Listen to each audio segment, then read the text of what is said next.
Hey, RetconRaider here, and welcome back to Warhammer 40k, Rogue Trader.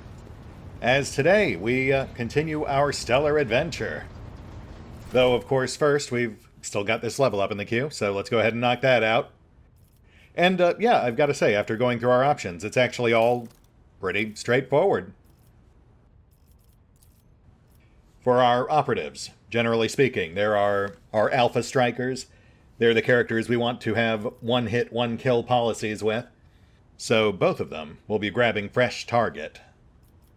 That's a nice, straightforward 15% damage bump on uninjured targets.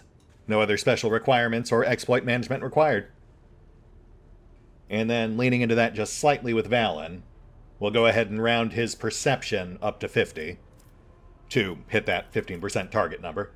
Though, from here on out, his priority will be intelligence, ballistic skill, and then perception in that order. Although, I will also note, we are no longer taking awareness as a secondary skill.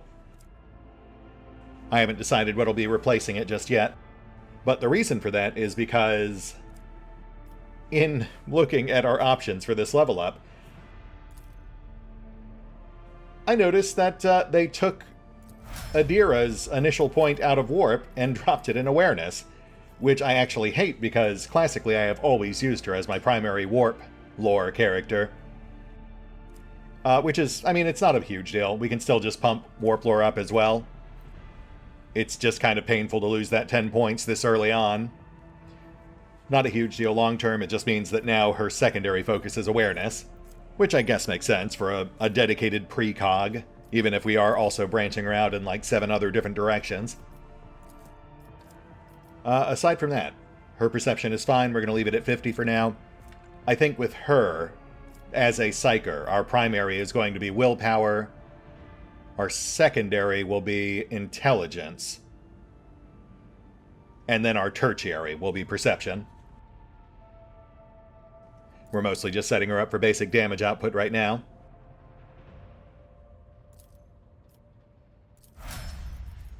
Then we jump over to Cassia, the big one. And, I agonized on this one for a bit.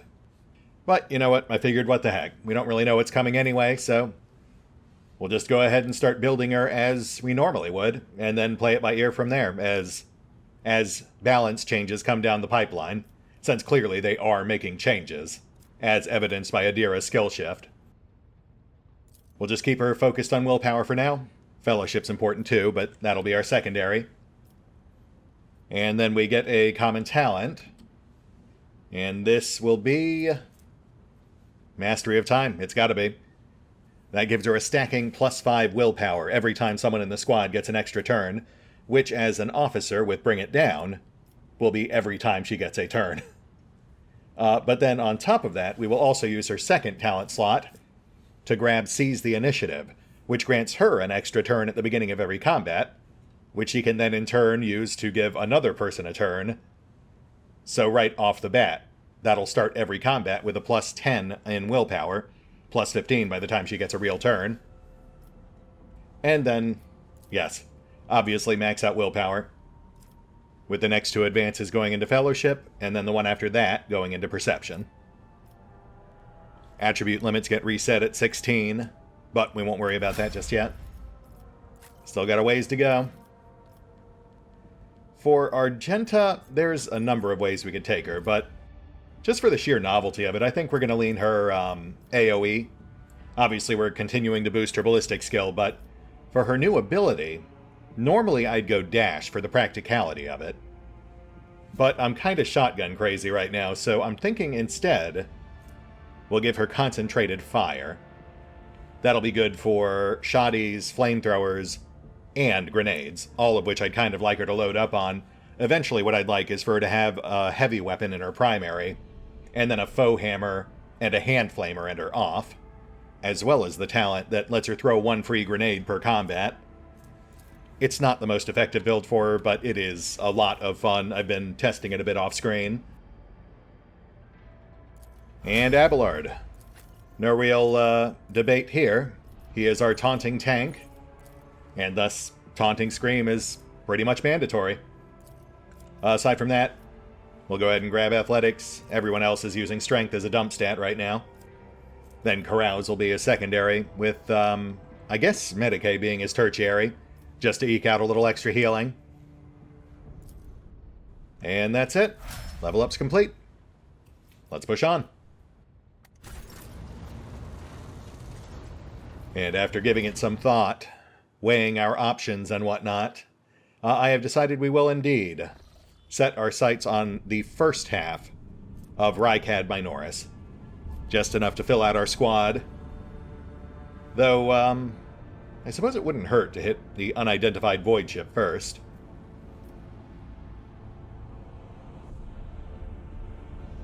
Yeah, let's do that real quick.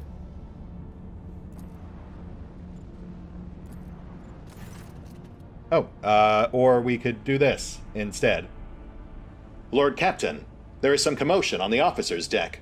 The Lady Navigator has left her quarters and is currently in the wardroom, where uninitiated crew members are shunning her in terror.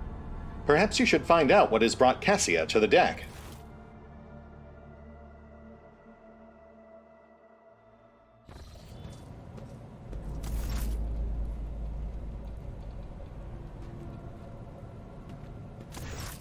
Lord Captain, my apologies. I did not notice your entrance.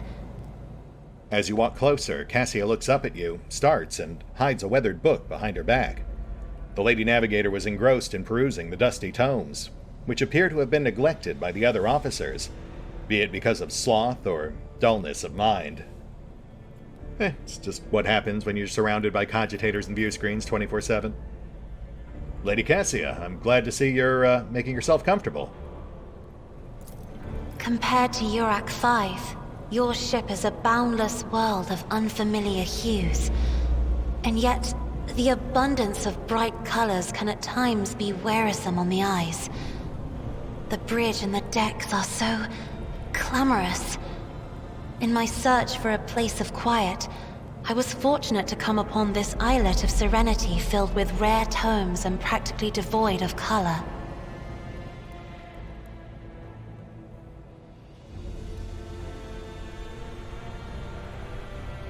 Well, it seems to be working for you. You do seem a mite bit calmer than you did when we first met. That's good.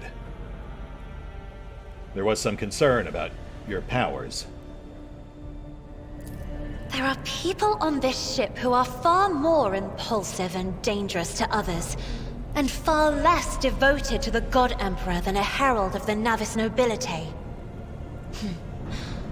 But I did not need your words to see the shades of umber unease that whirl around your subjects whenever I am near.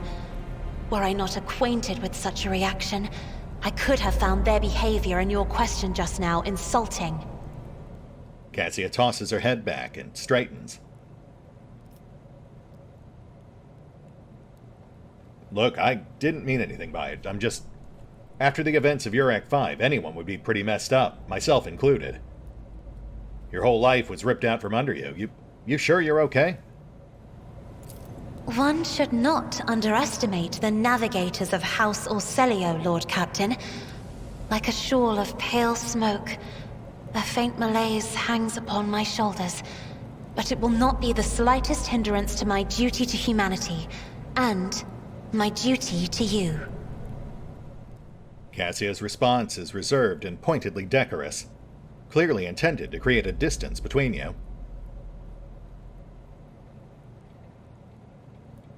Yeah, fair enough. Hey, I notice you're still using your guy from Urak 5.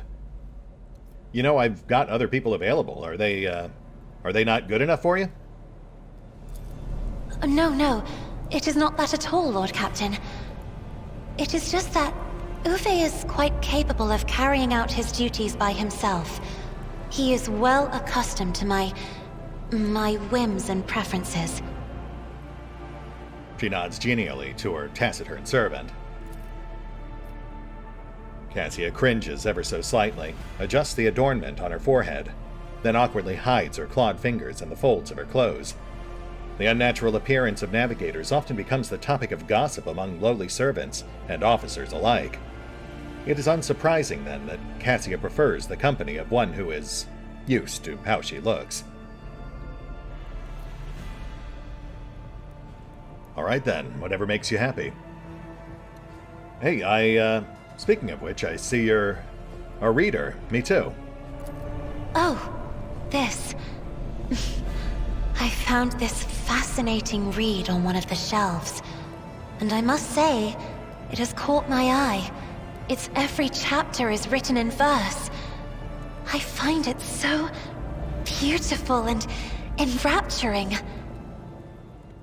Cassia carefully shows you the book, which turns out to be a collection of works by the Cadian naval commander and poet, Alias Quent. Urak 5 had a vast archive of its own, of course. Although most of the works within had to do with scholarly disciplines of some sort or another. Only in my sparse moments of respite was I allowed to escape into the pages of more embellished works. Cassia gently brushes the dust off the cover with her thin, clawed hand, her eyes filled with longing after reminiscing about her lost home. Lord Captain, would you kindly explain to me why you are pestering me with these questions? Inquiring about my mood and my needs, showing an interest in the books I am enjoying? You are behaving as if you possessed a shred of fellow feeling for one such as I. Cassia frowns and purses her lips, falling awkwardly silent. I beg your pardon, Lord Captain. That was no way for a navigator to conduct herself. Frightened by her own words, Cassia covers her mouth, pales, blushes, then pales again, and hides her face behind the cascade of her snow-white hair. Oh, she is adorable.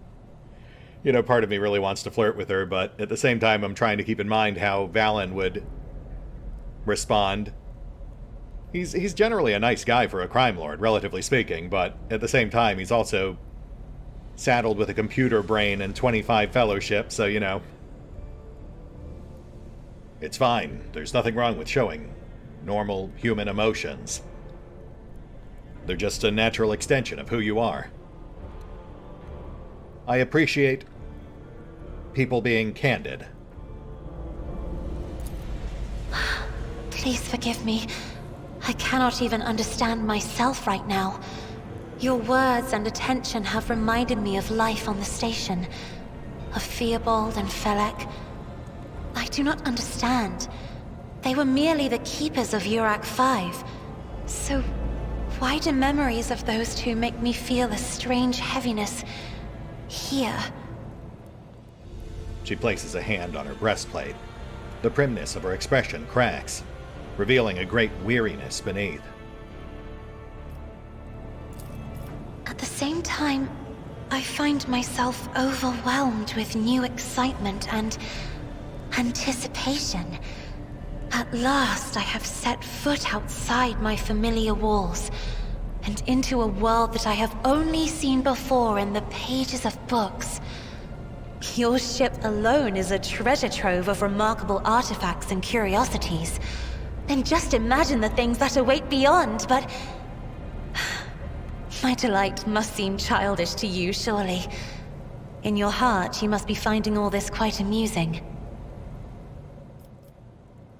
Oh, my heart. Oh, goodness. No. What cad would simply invite her to bed? I do kind of wish we were playing a noble or something just so I could really ham it up, but... No, you know, I can actually sympathize. A week ago, my life was... well, let's just say it was very different from what it is now. Indeed. I did not know. That is to say, I could not have known, as it is the first time we are speaking in a circumstance so... private. My word, when I found this place, it was so full of officers. Why did they all leave? She glances around the room, growing somewhat sheepish. Yeah, they all booked it. Oh, no, that second one almost almost lured me in with that pragmatic start. Well, you are a very attractive and powerful woman, Lady Cassia. People can be easily overwhelmed by just one of those things, let alone both at once. Truth be told, even I'm a little intimidated. You are a unique woman. Words like that, Lord Captain, could easily be misconstrued. You should familiarize yourself with some of the works in your library to learn the appropriate manner of conversing with a lady. Cassia blinks in surprise, her eyelashes fluttering, and a delicate blush suffuses her cheeks. Struggling to maintain an expression of polite indifference, Cassia covers her burning face and swiftly exits the room.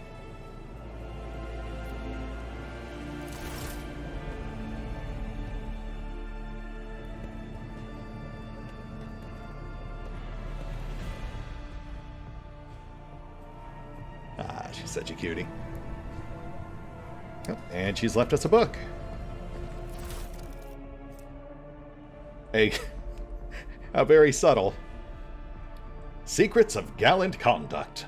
How to express your feelings to a noble lady.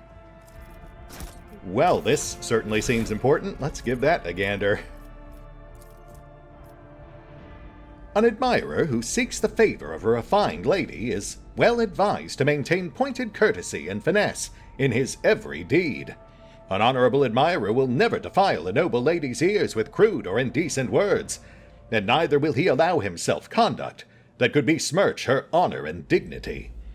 Above all, the admirer should remember that a relationship begins with the right choice of words. Shower your lady with compliments that will accentuate her finest qualities, without putting her in a position of discomfort.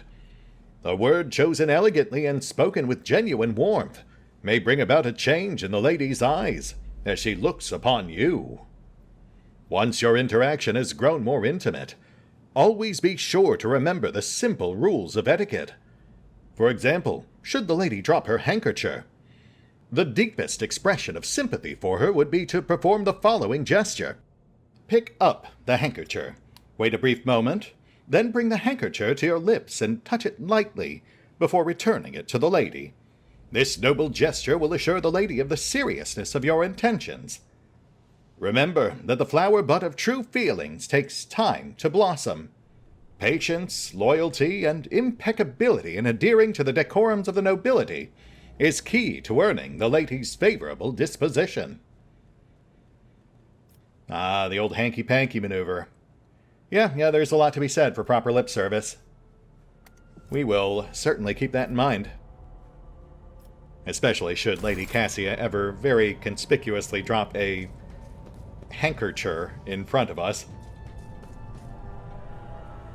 I mean, I'm going to be honest, we're almost certainly going to end up pursuing the Lady Cassia romance, but I am keeping my options open early on.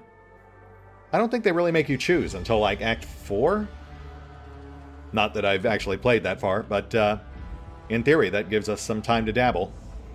I mean, really, what are our other options? Jay? Space Elf? Maybe Adira? I don't remember where they landed on that one. Oh, torture porn guy. Yeah, definitely not him. I'm going to go ahead and rule that one out right now. Sorry to all you Hellraiser fans out there. The valet flinches at your approach. A silent greeting escapes his lips. Right, we should do something about that. Words cannot describe how boring the bridge is without our stimulating conversations. Cassia offers a reserved smile and waves at you in greeting. Always a pleasure, Cassie. You know, I was thinking after our meeting in the library, we should really get to know each other better. I am a part of House Exsellsior, an ancient dynasty of the Navis nobility. Since time immemorial, our family has served to advance knowledge, pushing at the boundaries of the dark unknown. The Starway Atlas contains 2,843 routes that chart the sectors of the segmentum obscurus and reach all the way from the Coronis expanse to Holy Terror. I'm sorry, Cassie. I should have been more specific. I'm actually interested in learning more about you, not your extended family. You wish to know about me? I suppose I can help you with that. What would you like to know? Cassia bows her head slightly. I appreciate that. So you really never went anywhere else? Your entire life was Urak 5? Hardly. According to the chronicles of the house, I was born on one of the Exsellsior worlds. What was it? Please forgive me, Lord Captain. My childhood memories are too vague. Sometimes I dream about the colorful birds that built their nests in the garden, or the servants dressed in purple livery, or the blue fog that rolled over the lowlands behind the palace. But everything is covered in a rosy haze. Perhaps it is my imagination, not my memory, that is painting these pictures. Cassia absent-mindedly rubs her temple. I love the way she talks. The way she frames everything with emotionally charged colors. It really adds, an extra, visceral layer to her color commentary. So what was it like, living there as a woman of your station? My stay on the station was wholly dedicated to preparing me for my future duty. Astromancy, astrography, numerology, the histories of my house and the Imperium, as well as other disciplines. For many years, dozens of instructors tirelessly prepared me for my destiny. And once a year, Great Regent Alronto would come to the station. He would entrust his beautiful vessel to my command, so that I could master the practical aspects of our art as well. Yeah, I guess that does sound nice, but, what about friends or confidants? Surely it wasn't all just lectures and lessons all the time. The Regent gave me a bird from a sunlit planet once. I tried to befriend it and make it sing, but for some reason, it refused, and died soon after. The instructors were too respectful of my duty to my house to waste precious time on idle chatter. Aside from them, there were only servants on the station, and you know they have their vocal cords removed, so they cannot break their vow of silence. Cassia blinks in surprise, obviously taken aback by your question. Here we go. And since the subject has been breached, Lord Captain, why do you not follow this honored tradition? Your decks are so garish. Apologies, I meant noisy. The rabble don't just chatter. Sometimes they shout and even sing. Why do you allow such a lack of restraint? Rogue traders are highborn, are they not?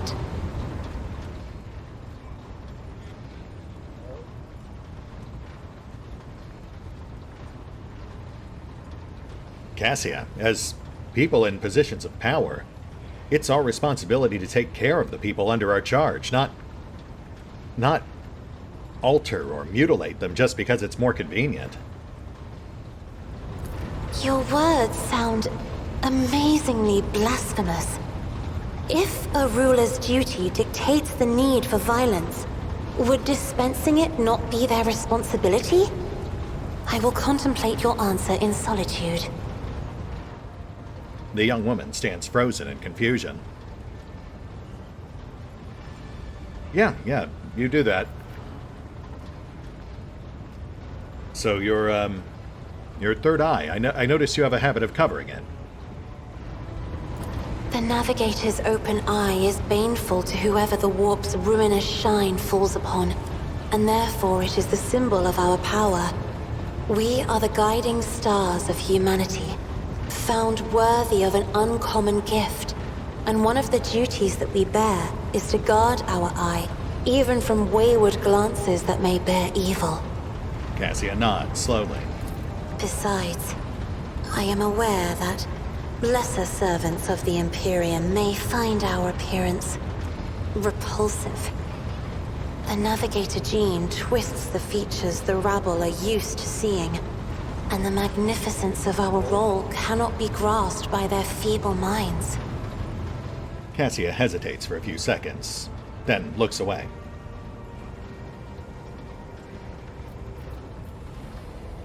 Cassia, I'm just gonna say it. You're a very attractive woman. You may look different than some, but different isn't always bad. We're all unique in our own ways, and you are beautifully so. Lord Captain, you are overstepping the bounds of propriety. Cassia falters, her pale cheeks turning pink from embarrassment. Right. Sorry. Don't know what got into me. So, tell me, what is it like to guide a vessel through the warp? You said you'd explain it to me when we had more time. It may be difficult to describe. You see, every navigator perceives the warp differently. My mentor, Great Regent Elronto, always described his travels through the Immaterium as a journey through a vast wood with countless paths. And I, assisting him in the first voyages, futilely tried to follow his example. But the wood would not reveal itself to me. But everything changed when I found my own key to this mystery. You see, I've always brightened up my rare moments of leisure time by painting. You may recall there was a workshop in my chambers. As soon as I imagined the warp as a blank canvas, an indescribable feeling came over me. I moved the brush, going deeper and deeper into my own painting. Visions were hidden within the vibrant colors of my palette, and something inside me knew which should be brought out and which should be left behind. I woke up several days later, after the voyage was safely complete. I wonder what Master Vespiata did. He seemed pretty immobile. I do notice your love of painting tends to bleed through in the way you speak and act. You draw innate connections between colors and emotions. It's fascinating. The Emperor graced me with a gift. I can see inner life in addition to the mundane. You cannot know that a fruit has rotten from the inside until a blade slices it in two. I can see the rot from far away. It roils like swamp mud, oozing through the bright peel. Anger and boredom, sadness and joy. Everything that people shut away inside themselves is revealed to me like colors on the canvas of my world. Well, thank you, Lady Cassia. I think I do understand you better now. I'll leave you be. You will hear no objection from me, Lord Captain. Actually, what do you see when you look at us? Sister Argenta shines like a guiding star, inspiring resolve in those around her, seemingly inexplicably. However, I see a dark and ugly fog billow behind her, contrasting sharply with her shining light. It burdens the Sister of Battle. It drags her down. Yet Argenta herself is hardly aware of it. Haunted by her past. Seneschal Viserion is among the few whose colors are a pleasure to look at. Whenever the Seneschal speaks, heavenly crystal clarity spreads around him. And whenever he is angered, dark blue clouds condense over him. And in his rare moments of joy, a pure gleam of sunset pink caresses the souls of those near him. Out of your entire retinue, Lord Captain, he is the only one I would trust with my life. Cassia's stern gaze grows a little warmer. Yeah, you and me both. Though, of course, he's still got some hang-ups in the past as well. Stuck in his ways and resistant to change. Adira's emotions are like a maelstrom. Bright, unbridled, enveloping her form like a wondrous kaleidoscope of colors. And as dangerous as a twisting warp storm. The riot of colors hides the truth from my eyes. What exactly is driving this woman? Is it her own will, or is it the Immaterium, Lord Captain? Cassia hesitates. That's a good question. Yeah, she is an enigma wrapped in a riddle, all rolled up in a very dangerous conundrum, and then soaked in booze and psychedelics. All right, thank you for your time, Cassie. I have enjoyed your company. Thank you for the conversation.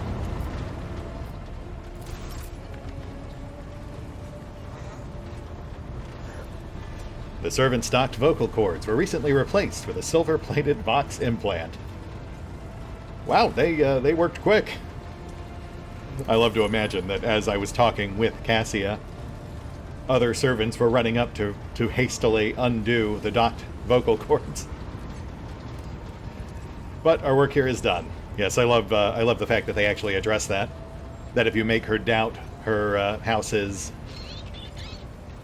age-old tradition, she'll immediately defer to your recommendation, whatever it might be. It's also just really reflective of her character's lack of worldly experience beyond the walls of Urak 5, but her willingness to learn, because she reacts to it very, very quickly.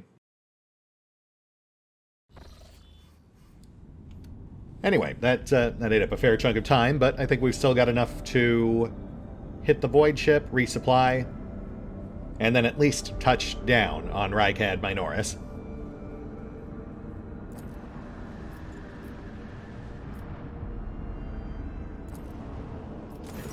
Oh, well, scratch that, I guess. Apparently we're doing this.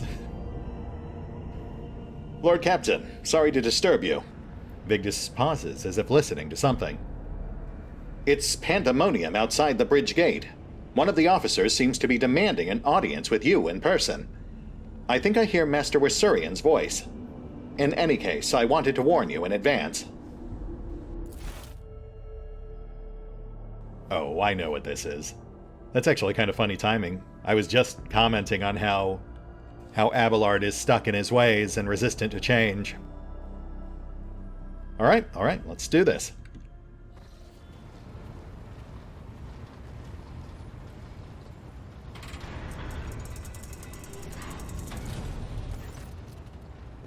The everyday sounds of the bridge are disrupted by voices raised in anger.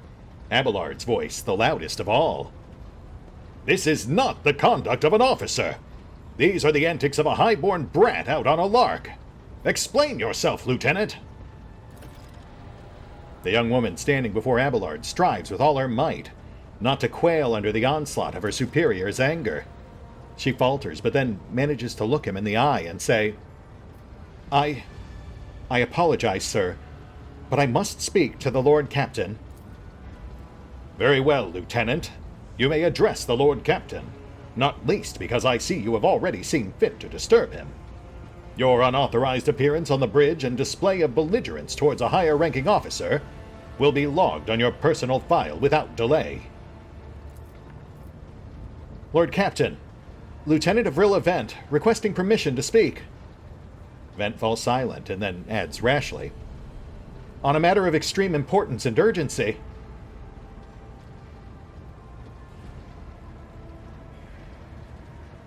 Yeah, well, you're already here, so you might as well do some venting. Out with it. But I want to report. Act like officers. The two of you feuding in full view of the crew is unacceptable. I am sorry, Lord Captain. I thought that drastic times called for drastic measures, Vent exclaims hotly. This matter cannot wait. Any minute now, an assault unit will be dispatched to the lower decks on orders to crush the workers' strike by any means necessary. But I am convinced that this step is unwarranted, and that the crisis itself was provoked by the actions of one of the senior officers. Vent is almost trembling with tension as she delivers her speech, her face extremely pale. Abelard, in no hurry to intervene, lets out a skeptical huff. Lord Captain, I urge you to investigate the actions of Seneschal Wursurian, and to intervene in what's happening on the lower decks, because very soon we will have a mutiny or a massacre on our hands. Vent reels off the last words as though she knows them by heart. She has clearly been preparing to say them for some time. When she is finished, she casts an anxious glance at Abelard, then at you. I'm sorry, did you just say there's an insurrection on my ship? Abby, what's she talking about? I would not deem it a problem worthy of the rogue trader's attention. The lower decks, as it so happens, are in revolt. 30-something years ago, we even had a revolutionary leader rise up who dared to establish workers' rules across the entire ship. It took a month to restore order, but even 8 years later, we are still battling rumors that the hero had survived his execution and was on the verge of gathering people to fight against tyranny once more.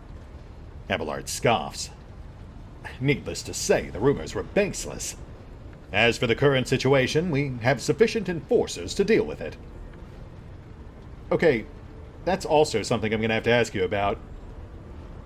But one thing at a time. But on this ship, the word of the Lord Captain carries more weight than a salvo from 100 bolters. I'm sure that if the rogue trader addresses the malcontents directly, he will quell the unrest.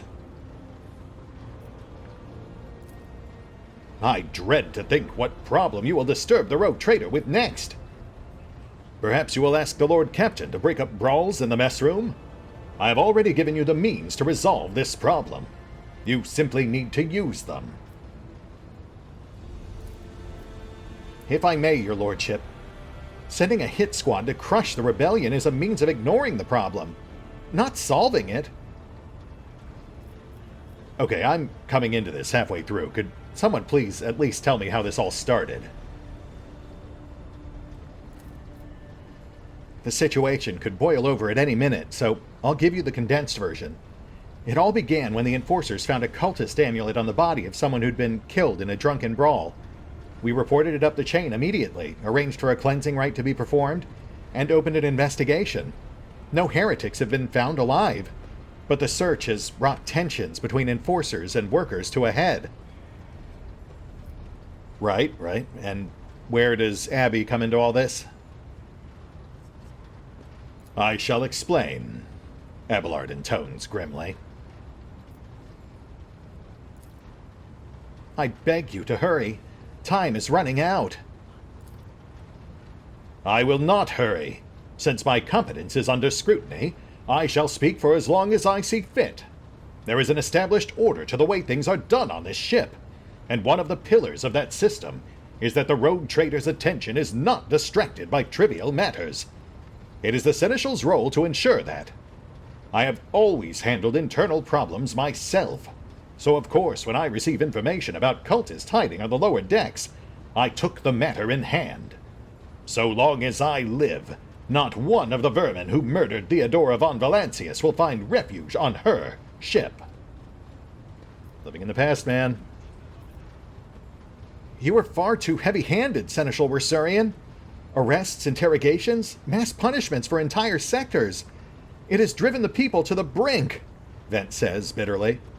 Now there's a strike on the lower decks, in Depot 4 to be precise. 3 worker clans are involved, but many more are passively supporting them. The situation could degenerate into an all-out insurrection. But when I reported my concerns, the only response I received was an order to dispatch an assault unit and crush the strike with maximum force. Abelard, you have anything to add to this? I see no need to add anything. I acted within the remit of my authority, guided exclusively by the best interests of your protectorate and your personal safety. If you wish to confirm the rectitude of my actions for yourself, I have no objections. For my part, I urge the Lord Captain to go down to the lower decks, stop the assault unit, and speak directly to the people. you will see that they are not lying or harboring heretics. That way, you will stop the uprising before it begins.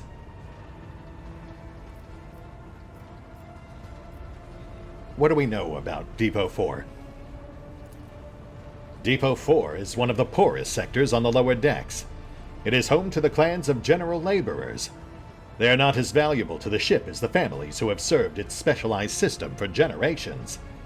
They are an easily replaceable resource, and one which is now more besides, giving succor to cultists and minions of the archenemy. Depot 4 is poor and troubled, but at worst, that means drunken fights and illegal rotgut brewing. We have handled the workers of Depot 4 in the past. We would have done so again if the crackdown on Depot 4 hadn't been so harsh. And another important point to bear in mind, the problem is not limited to this sector. It is located in one of the most populated lower decks, and everything that happens there has a knock-on effect on all the neighboring sectors.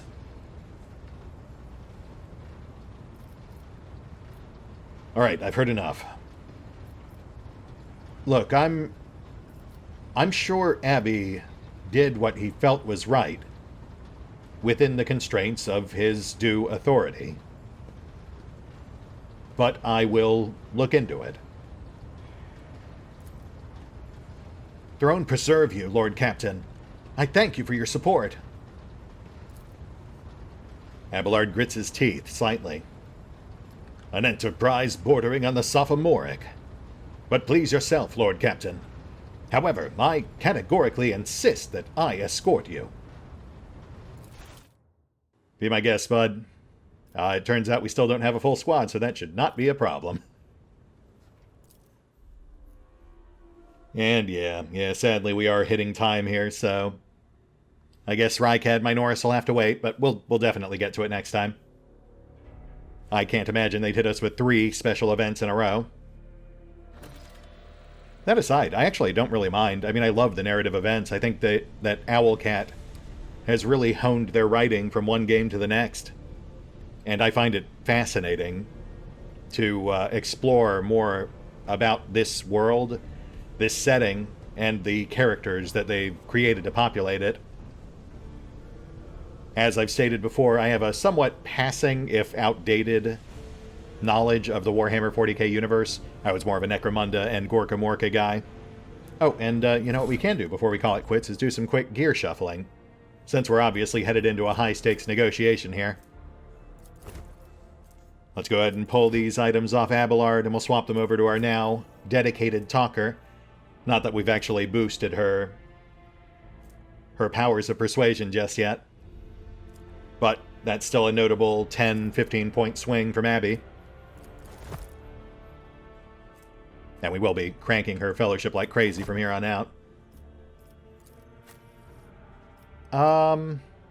Let's keep the rosary on Valen for now. I get the impression that Imperium lore will be slightly more useful than commerce. At least for now. That aside, I may end up making commerce Valen's secondary skill. It does make sense for a crime lord. That said, we are at time, so we'll hit the pause button for now.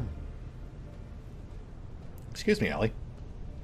Yes, I know it's almost food time. One sec, baby. Yes, we will hit the pause button for now. And we will pick up here next time. As we wrap up this event, hit that void ship, and then we will definitely have time to touch down on Rykad Minoris. And then we should have no shortage of carnage. See you then.